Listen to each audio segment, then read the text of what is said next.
Welcome to Ground to Grow, a podcast that explores seasons, cyclical living, and emotional well being. I'm Lily Lövei, menstrual cycle coach and a yoga teacher. And I'm Aparna Majmudar, a nature-informed coach and facilitator. And in this episode, Lily and I explore what mother means. Mother as first home, the challenges facing mothers in today's society. And at the end of the episode, we offer an invitation to mother oneself. Let's begin. Hi, Hi, Aparna. Lily. How are you doing?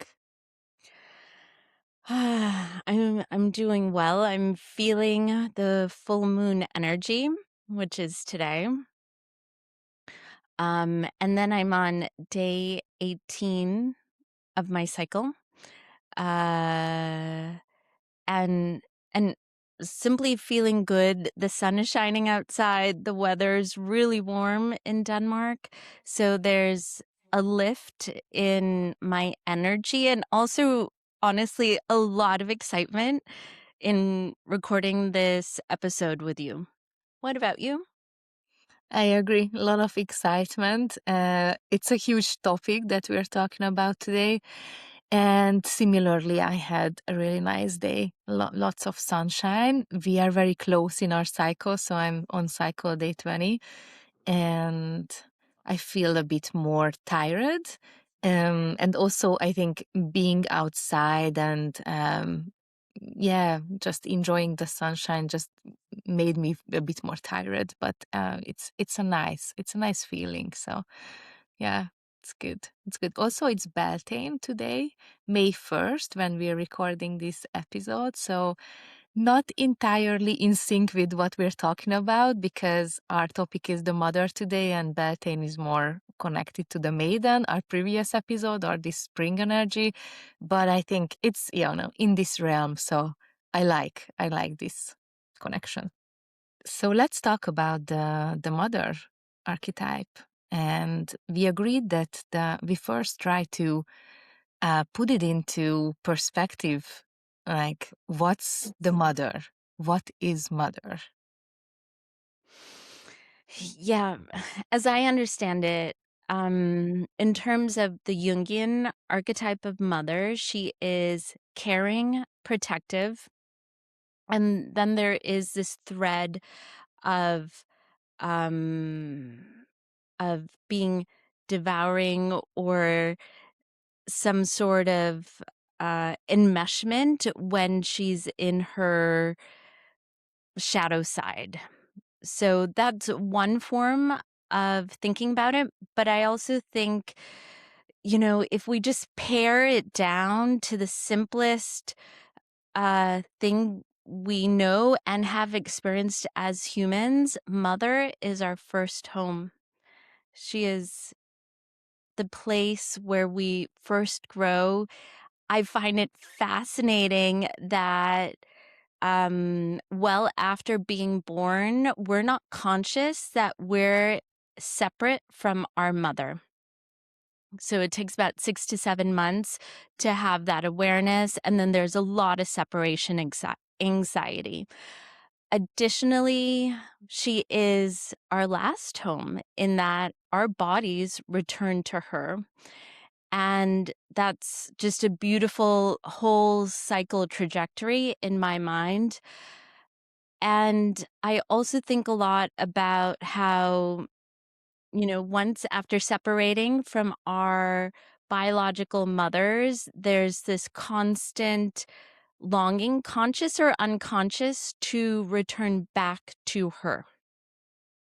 And there's more I can say about that. Mm-hmm. And when you say we return to the mother, you refer to returning to the earth. So like in that sense. Mm-hmm. Yeah. Yeah. So, as I mentioned in our first episode, mother, most broadly, is in some traditions called the Great Cosmic Mother, the Eternal Mother, the First Mother, and that is the Earth. And she fundamentally creates life and is a magician. She's an alchemist, that she takes all these different elements and brings things into form. And that reminds me of like the word matter comes from the root ma, which means mother. And same with mathematics, which comes from Mm. mother, as women were the first ones measuring time in terms of their cycles and their pregnancies by like making notches on a stick. And that's really beautiful to keep that in mind. In many ways, she is form, she is matter, and she's the raw material for all of life. I love that you brought this in. I forgot about it, and I think this is really fascinating. And also, I have a tattoo that says Ma, which is from a mantra, Ma mantra, and I chose this because it means rebirth. But also, I learned that it's also mother and moon. So there are three meanings in Sanskrit for it, and I think this is really beautiful that these are all very much connected, and how much we are connected to the moon as women, but also I think motherhood is, as much as I understand, is a rebirth of some kind, or like maybe the biggest rebirth you can have in your lifetime. And I think this is really, really, really beautiful. Also, ma in Hungarian means today. So like there are lots of meanings for this for me, but yeah, let's stay with the mother. It's just Yeah, funny and I trivia. love how you're speaking about how this one word means so many things. Like there's this layering on top of each other. And one of the reasons I find that helpful is that each one is an access point to understanding or support. So, for example, when we talk about the moon, there's this coolness energy in moonshine or the full moon. Especially if you compare it to the sun. Mm-hmm. Um, and it gives this sense of holding, which our our original mother, both the earth and our mothers that we were born from, did for us. Mm-hmm. Mm-hmm. And that means that we can always access her. We can always bathe in her waters, right? So I think it's really funny. Before we started recording, I showed you a photo of the almost full moon from last night at the ocean. And just for me, the colors are just so refreshing. This light blue and the silver tone. And there's an impact on my system when I engage with that in my outside world, or even just the imagery of it. I agree. Yeah, and how beautiful that we are connected to the moon and also as to Mother Earth. So like we have a home here on Earth, but also a home that we can look at on the sky. I find that really, really beautiful. And I also was thinking like the moon is the yin element and the sun is the yang element. And um, when you were talking about the silver and more cooler quality of the moon, I was immediately thought, okay, it's like such a yin quality and such a feminine quality that the moon has. So it's all connected. Yeah. It's all connected. And another element about like engaging with the moon and tracking the moon is acknowledging there are different phases of the moon. Like, it's so natural for the moon to wax and wane. And even though I know the science behind it, like the moon is unchanged, it's really our relationship to the moon and the visibility of the moon that makes the difference for the phases. There's an impact in our psyche by tracking that and remembering that all things are in their own rhythm. And Mhm. even like when we can't see the thing, in this case, the moon, the energy of it can be extremely potent, right? With the new moon historically being when the farmers planted their seeds, or also when women collectively were having their bleed before we got exposed to all this artificial light. That's super interesting to me. Mhm, mhm. Yeah, yeah, yeah.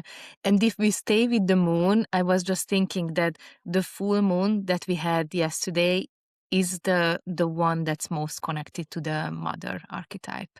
So it's like the mother is also the ovulation part of the cycle, and that's like a high point in the cycle and in the sky also.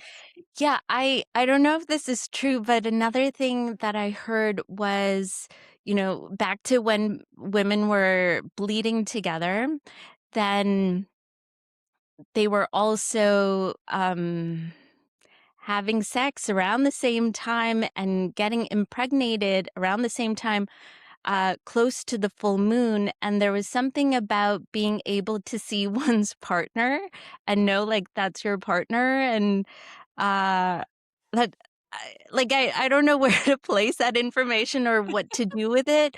Um, but in my own life, I definitely experience the full moon every month.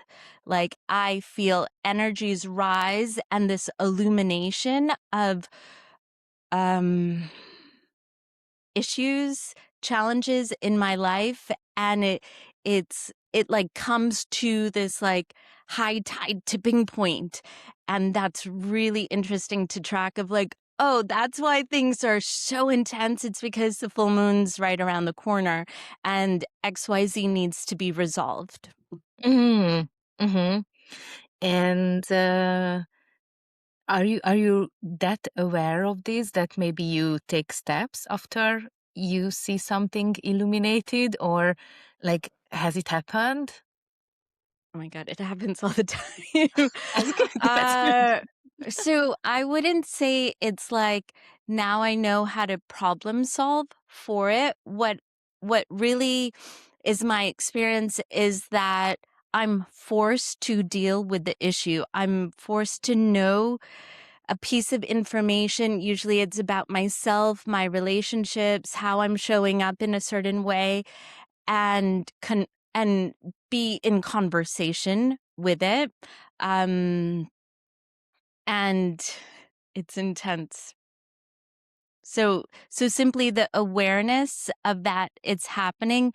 Once again, as we talked about menstrual cycle awareness, there's a lot of compassion for myself of like, oh, I got into this like frictiony place in my life, and it's not bad. It's just part of the cycle of all things that friction precedes flow.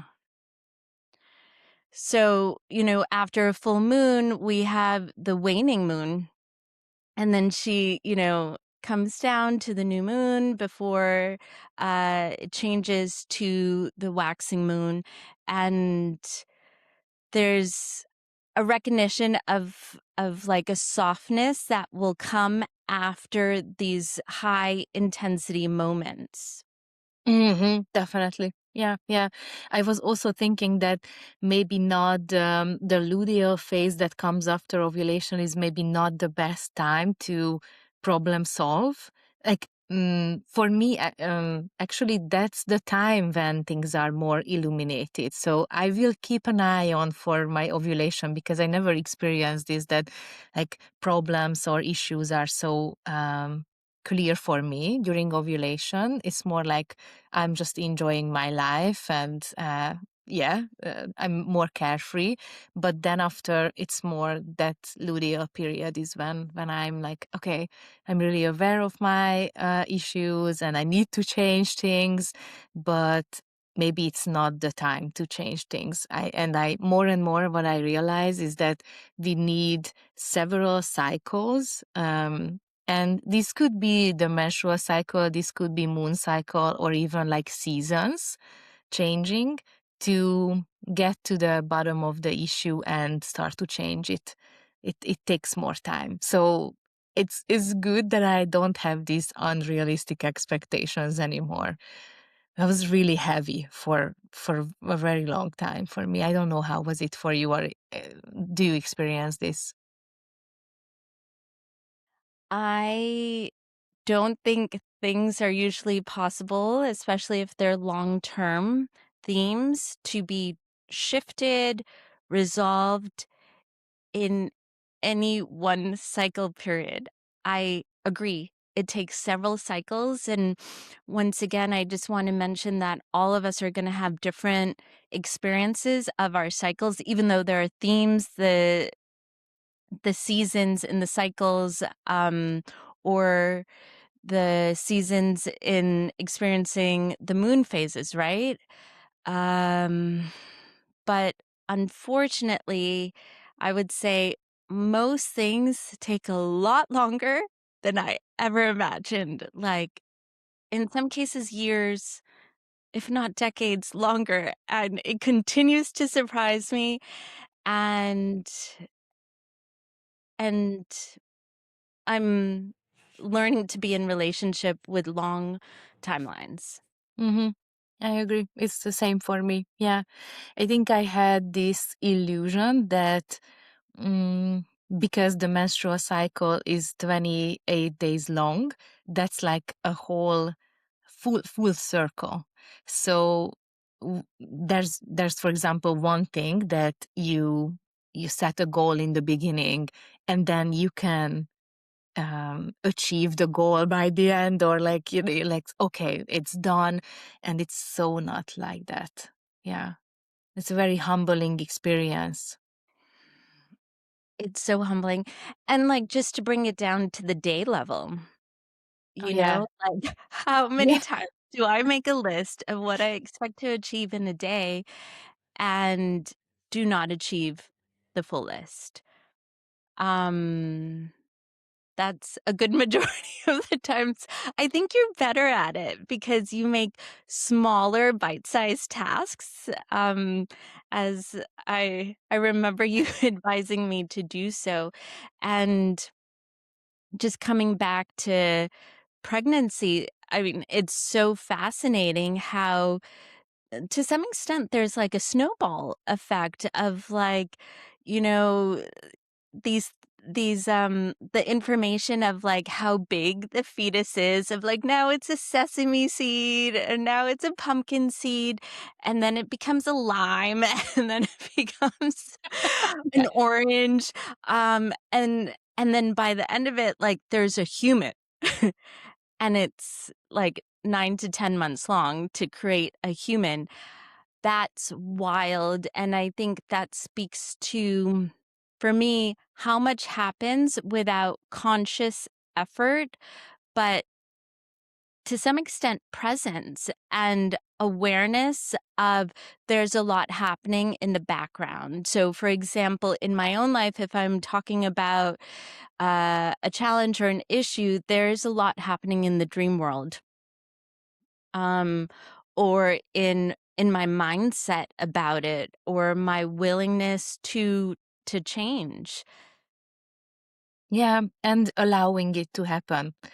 um Allowing it to happen to some extent in its own time. And, you spoke about yin a little bit. I find that that's a huge element of what's necessary for change. This, once again, the the dipping part of any rhythm, like the trough as opposed to the peak.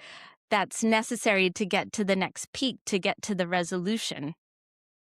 Yeah, And uh, for me, one place I'm really allowing myself to be held is just having amazing sleep hygiene when possible, extremely important. Yeah. and Yeah. so delicious. Yeah. Yeah, and also women need much more sleep than men. So I think that's also important to realize that we don't need to challenge ourselves to live the same life, the same according to the same rhythm as men, because we are just not the same. Like I know I highlighted in previous episodes too, but I think it's super important to just like really, okay, we are different and we have different needs, and we really have to prioritize those needs and acknowledge them and live according to our own rhythm. Yeah, and hmm, I mean, as we previously discussed before we started recording, this is a huge topic. And as as a mother myself to three kids that are very close in age, one of the things that's been bewildering is how intense it is to mother. How there's so much um it's almost like output from my end, and how challenged it is in today's world and now being divorced to then restore my reserves to then mother adequately or in a way that I'm like fully proud of. And there's actually a lot of sadness for like the collective um for the collective that mothers are depleted. Luckily, like I had long maternity leave according to almost all standards. And when you look at, maternity leave time periods in the United States, it's devastating to process the loss of like the bond doesn't happen as it could if a mother was allowed to actually mother, as opposed to go back to work and do like output, because she's outputting both at work and at home with children. And this goes back to the theme of earth as first mother too, of we do that to the earth. We don't give crops time to like restore after they've been harvested, or like the soil to restore Right. after a crop has been harvested. And there's this constant extraction. Fundamentally it's exploitation and abuse of mother. And now like the earth is in this like shock state. um and and now there's also pushback with women becoming mothers. Like on one hand, like a lot of women are opting out of being mothers, and I know there's another current of conservatives where they're going all in on motherhood and having children. And when you look at the history of like women as property, like it's disturbing. Of like part of that was so like men knew who their children were, so they knew who would inherit them, and also so that there would be enough men going to war to protect um geographical country lines. Mhm. Mhm. Oh my God, so much to say about this. Yeah, yeah. And also what I maybe not completely related, but when women become mothers, um, I think traditionally, or what I observe is that's all you are. That's your whole identity. Um, and of course it is, but it's not only who you are. So what I refer to is that also in my in the Hungarian tradition, but if we think about like like these Italian grandmothers, it's like they're always mothering, so that's all they do, and that's their main role to do in life, is to provide, cook, clean, take care of everyone, the men and also their children, maybe the elderly too, and also their grandchildren, so like literally everyone in the family. And still, um I don't feel like this is a matriarchal concept.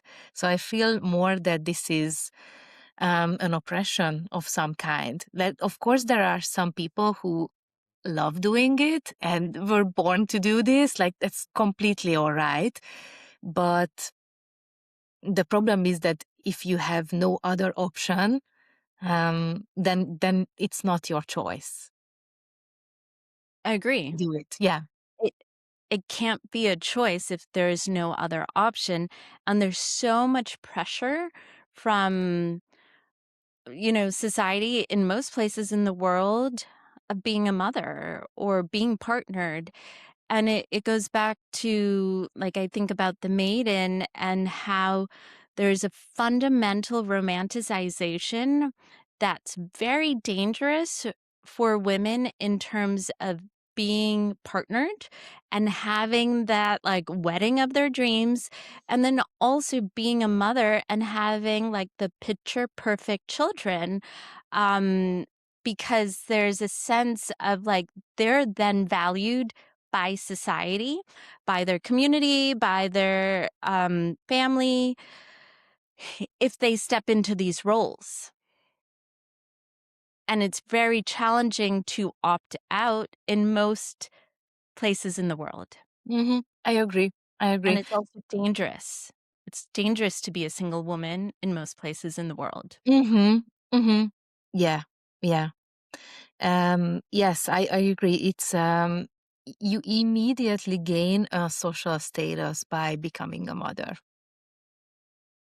but it's not necessarily good for you. So it's it's valued on paper, but not. If I think about my own country, like there was that the propaganda was really really heavy on becoming a mother. We even had like billboards of like become a mother, and that there was like a funny saying like a meme that came out of this, like, have you given birth today? So it's like, you should give birth every day, if it's that's what it implied. And yes, it's funny, but also it wasn't that funny at all, because if you're not someone who wants to give birth or can, that's also a problem, that maybe you're not able to do it. Maybe you really want to, but it's not physically a possibility for whatever reason. Then you're wearing this scarlet letter that, okay, you are just, yes, it could be a single woman, but even if you are married, you're not a mother. And I feel like that's just so toxic. It's so toxic because, I mean, it's almost like it's the opposite of what's true of, like, it's almost, from what I'm understanding, these billboards were suggesting, like, you are valued, you are loved, we accept you if you become mother, as opposed to saying, we get something out of you. We get children that will eventually work and pay taxes to then fund, the retired people. Exactly. I mean, yeah, plain and simple. And of course, if you opt of having children, then the incentive was really high to for becoming a mother. So like maybe tax reduction, like serious tax reduction, or whatever credit that you can apply for that was very affordable. And those benefits were not at all available for people who didn't have children. So yes, we have to support families, but I think in the end, even here, families were not that supported in this previous regime that we talked about, that we finally get rid of Mhm. 3 weeks ago. But yes, they were valued on paper, but not in reality, to be honest. So maybe these were like just big words, and they didn't really extend to families' everyday lives. Right. I really doubt that any sort of tax benefit or other benefits outweighed the lifelong cost of having a child I'm sure. I'm sure. or Yeah. impact on one's career and salary potential. It was exactly the same. Going back to the workforce for a mother, like almost impossible, after there was no part-time work or any kind of that kind of support, to go back to work. And yeah, so yeah, I agree. Mm. Hmm. And What and at the same time, like, it's such a beautiful role to be a mother, and I believe that it's such a natural role for a woman.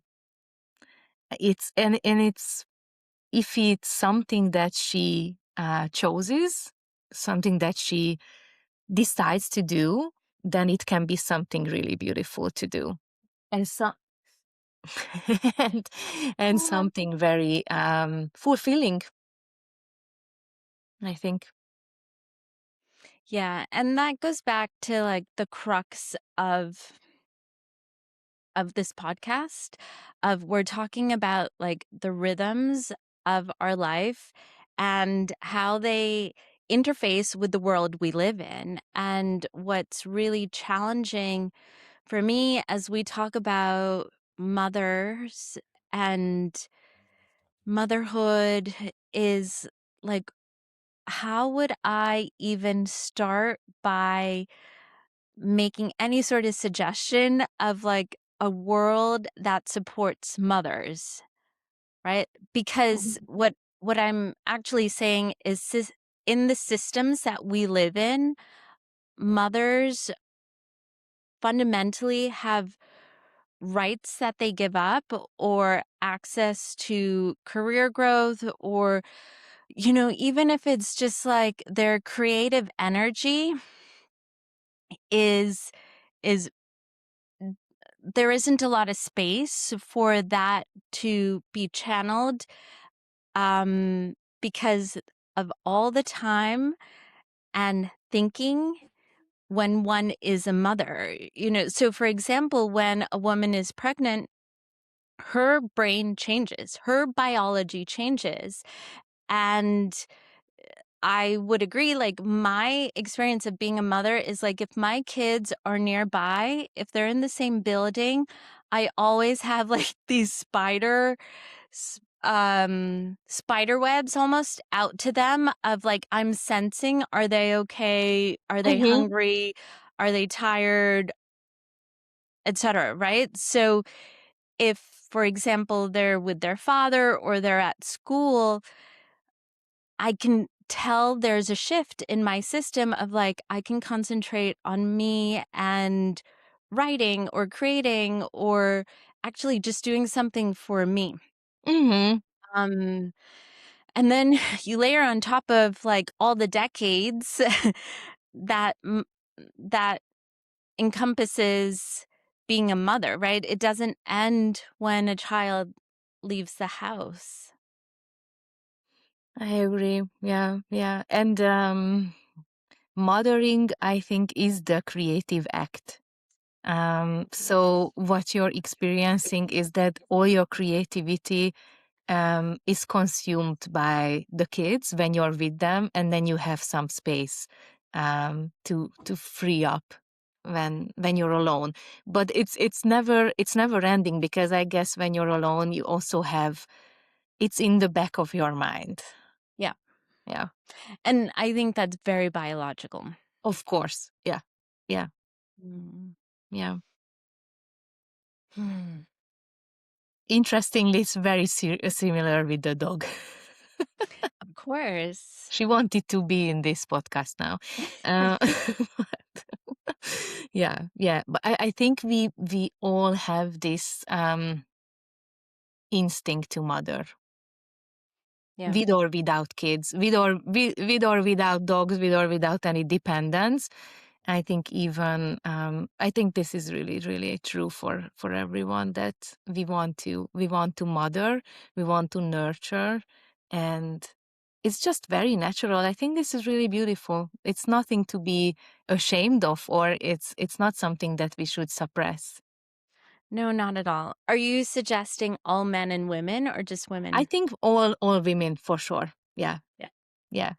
I wish it were true to men. Maybe it is. I mean, to some men, I think it is, but I wouldn't say Mhm. to all men. Yeah.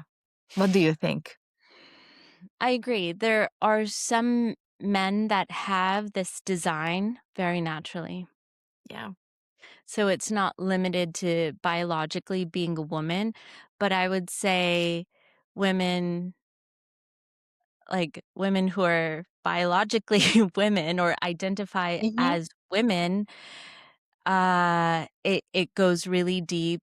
And when you think about like being humans that hold eggs, and eggs being the symbol of pure potentiality, Mm-hmm. right? Of like from this anything can grow.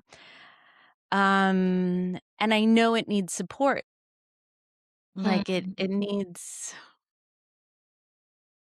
nothing can grow in isolation. It needs a network. But if there's fertile soil and the sunlight and the watering, and I know I'm speaking really metaphorically now. That's all I have access to in this moment. But it can be anything. And it's wild. And I know there's this line in the Bible of we were all created in the image of God, something to that Mm-hmm. extent, Mm-hmm. right? And if you think about taking on for size the concept that God created everything and then we were created in his image, then we can create anything. Um and I'm really just making a Bible reference. I'm not suggesting that I think God is a he, because I don't. I think Yeah. it's a she. But it's really powerful to hold that within us, that we have access to that. Mm-hmm. And I think about the Hindu goddesses. You have Durga, who's the goddess of protection and boundaries. Then you have like Kali, who's the goddess of truth and endings and destruction. Then there's Lakshmi, and she's nurturing, and Parvati, who's the goddess of devotion. And we started the second episode of the season off with the Carl Jung quote: "The world of spirits and gods is nothing but the collective unconscious within us." And I really believe it's also the collective conscious within us. So when I talk about gods and goddesses, their energies are accessible to us. And that's been really helpful in my life, that they're not external. Like God is not a man in the sky, but within me. And then there are different expressions of that God energy, goddess energy. Mm-hmm. Mm-hmm. Yeah. I think that's really, really beautiful. And what I remember that there's a Kundalini mantra that says, God and me and God are one. Hmm. I really like that. Yeah. So it's just referring to the what you previously said. We are capable of. I think manifesting is also a good word here. Manifesting anything and creating anything with our minds, and yeah, manifesting it into reality. I really believe that it's true. Yeah. Yeah. Mm. Hmm. Yeah, it's like there's so many threads that we can I know. follow right now. Yeah. I do wanna just briefly mention that, like, one of one of my biggest learnings in being a mother is how much support I need, the children need, in order to move forward, in order to stand on solid ground. And I think that goes with manifesting anything. And case in point is creating this podcast with you. This has come to be in a way that's been just smoother than most things that I create on my own. And what a surprise and what a huge learning that is. And in my own life, being really aware of this and seeking to establish solid ground in a lot of different places, and also to not expect that to come from a man, from um a one source provider. Mhm. Mhm. Mm. Yeah. Yeah. I think the mother for me is mostly about creation. I associate it with creation. Yeah. Like fundamentally, this is what it is for me, and we. I think that's really beautiful to think in terms of okay, the mother is creation. So whenever I'm creating something, I embody the mother. Yeah. So I really feel like also with this podcast, it's we are mothering ourselves, and at the same time we are creating something and also mothering that creation, or like nurturing it. um, and I think it's even more beautiful that we are doing this together. So definitely amplifies the results and really sped up the process for sure for Yeah. me too. And I think also what I learned from this, that I can rely on you, which I knew beforehand obviously, but in a different way. And that's really beautiful to experience, because I'm also like typically the person who doesn't want to rely on anyone else. And Hmm. I think this comes back to the transgenerational aspects of the mother, um, and seeing my grandmother and my mother not reaching out for support. And they were trying to do everything on their own.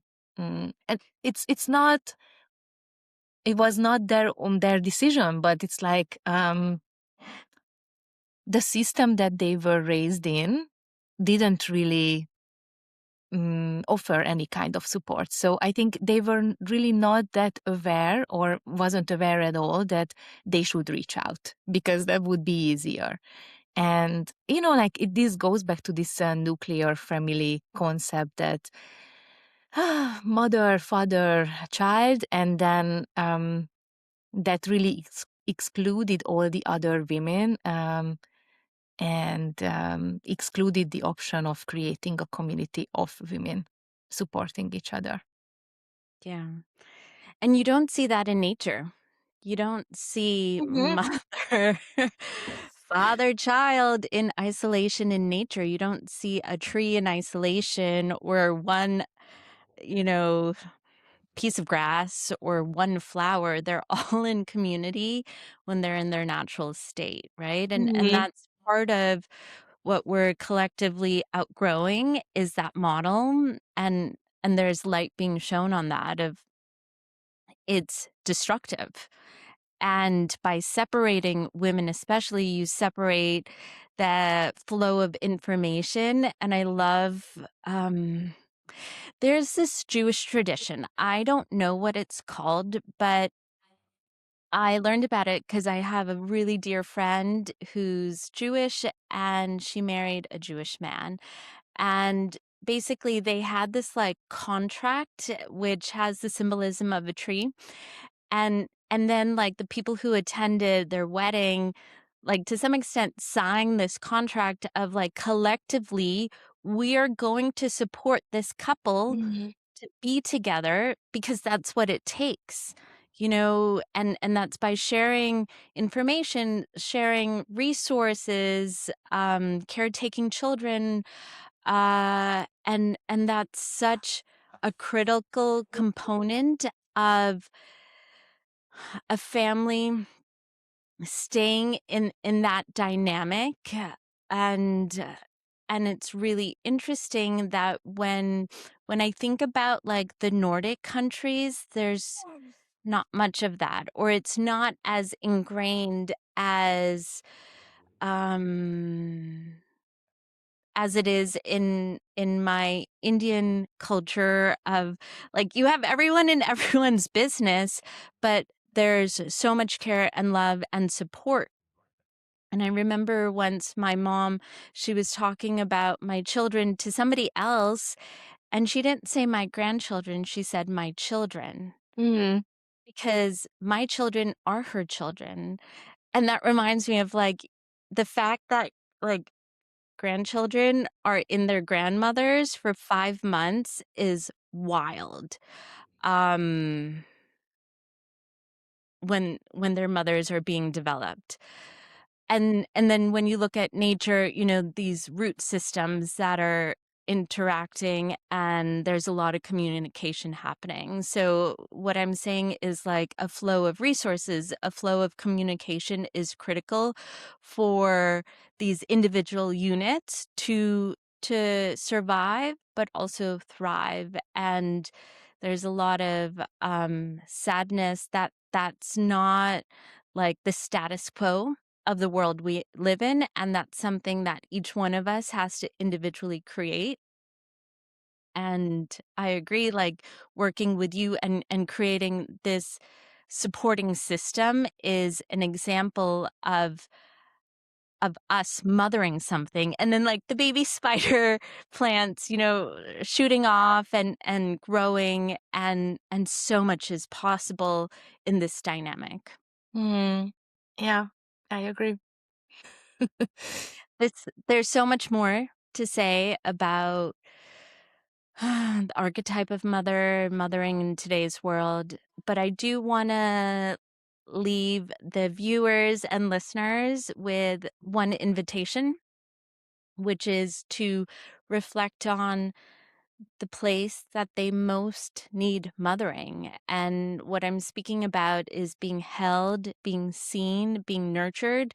It could also be the place where they need that fierce mama bear no of like, I'm gonna stop what's happening to like my cub.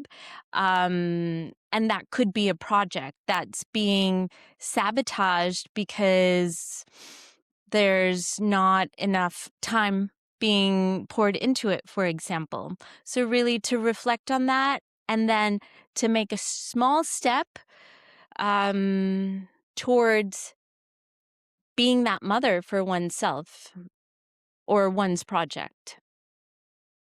Yeah, I love that. Yeah, yeah. I kept thinking like, what would it be for me? So I also need to reflect. Yeah, I have things in mind. Yeah. Yeah, also because like when you think about um pregnancy, it's very hard, or it's not common to have multiple fetuses gestating at the same time. Like there's really a beauty in the singularity. And of course there's twins, there's triplets, on and on and on. I'm Mhm. not negating that that can also happen. But when that happens, they're in this like intense connected dynamic with each other. Like they work together. So what I'm also inviting is to consider the singularity of like, what's the main project that I want to grow and birth into the world? I I I can only say that prioritizing one thing and learning how to do that and allowing myself to only do that one thing has helped me a lot. For example, also with this podcast, now I am prioritizing this above everything else, and I set different expectations for myself a few weeks ago. Like I really wanted to do more things, and then the podcast came in, so that's actually overruled everything. But it's not even if we didn't have this, it was too much what I wanted from myself, and I Mm, think that's really really meaningful and really really helpful to just focus on one thing. mm, Yeah, that's beautiful. because all the I attention goes there, so um and I Yeah, think energetically also, I mean that that's important. Yeah.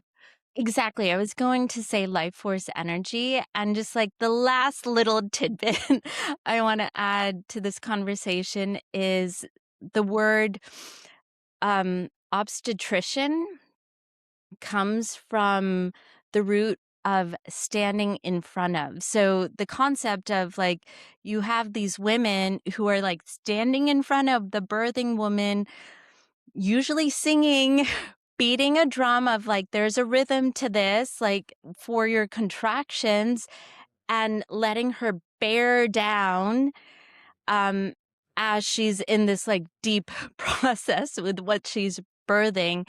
And so once again, is there someone in one's life, in this case, it's each other for this podcast, that we can call in to stand in front to witness as we go through um, the gestation and birthing process? Mm, hmm. And if you don't have anyone, how can you be this for yourself, right? Hmm. Yeah.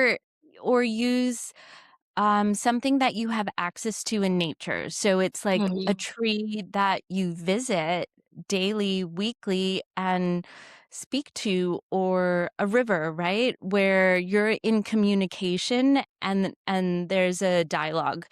Um, that can be really powerful. I agree. I agree. Yeah, yeah, yeah, yeah. Tell it to nature, tell it to the moon or the river or whatever. Yeah, and ask for its advice. I recently there was a New York Times article on these freshman students in, I forget the name of the class, but one of their first exercises was going into the Arnold Arboretum in Boston and finding a tree, connecting with that tree, and then basically having that tree as a guide for the rest of the semester. Of even if they weren't in front of the tree, but thinking about the tree and asking, should I do this thing or that thing, and letting the channel be open for that guidance. Mm, I love that.